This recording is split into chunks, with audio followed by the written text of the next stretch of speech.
Hello friends, আজকে আবার একটা নতুন রেসিপি নিয়ে চলে এসেছি। আজকে আপনাদের করে দেখাবো বিয়েবাড়ির মতন আমের একটা চাটনি। এখানে আমি একটা বড় গোটা আম নিয়েছি, কাঁচা আম, যেটাকে আমি এরকম সাইজে কেটে নিয়েছি। ফ্রেন্ডস, তাহলে দেখে নেওয়া যাক আমের চাটনির জন্য আমাদের কি কি লাগছে। এখানে আমি নুন নিয়েছি, এখানে চিনি নিয়েছি, লঙ্কার গুঁড়ো নিয়েছি, হলুদের গুঁড়ো নিয়েছি, গোটা শুকনো লঙ্কা নিয়েছি, 5 ফোড়ন নিয়েছি আর গোটা জিরে নিয়েছি।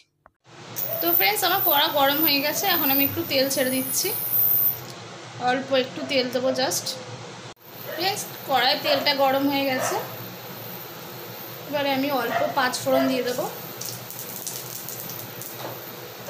অল্প গোটা জিরে, শুকনো লঙ্কা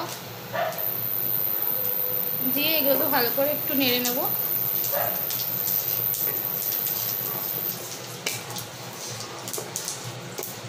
ফ্রেন্ডস, এবার আমরা কেটে রাখা আমগুলো দিয়ে দেবো। আমগুলো দেওয়ার পর একটু নেড়ে নেব।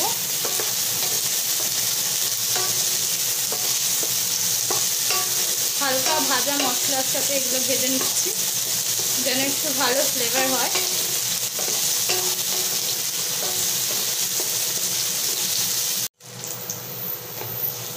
ফ্রেন্ডস, আমার আমগুলো হালকা ভেজে নিয়েছি আমি। ভাজা মশলার একটা দারুণ গন্ধ বেরিয়েছে।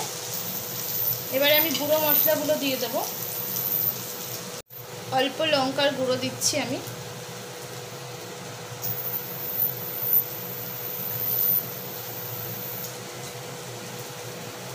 অল্প একটু হলুদের গুঁড়ো কালারের জন্য,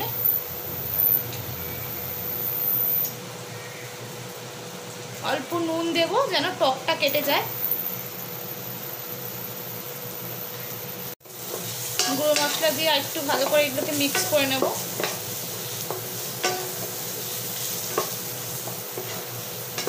ফ্রেন্ডস, এটা আমার ভাজা ভাজা হয়ে গেছে।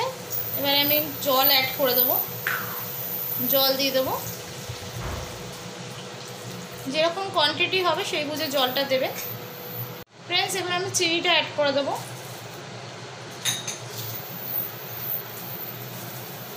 ফ্রেন্ডস, এবার আমি এটা ঢাকনা দিয়ে দেবো সেদ্ধ হওয়ার জন্য। এটা আমি 10 মিনিট কুক করাবো। ফ্রেন্ডস, এবার খুলে দেখবো আমটা কি অবস্থায় আছে, কতটা বয়েলড হয়েছে। দারুণ একটা গন্ধ বেরিয়েছে। এবার দেখে নিই আমটা বয়েলড হয়েছে নাকি।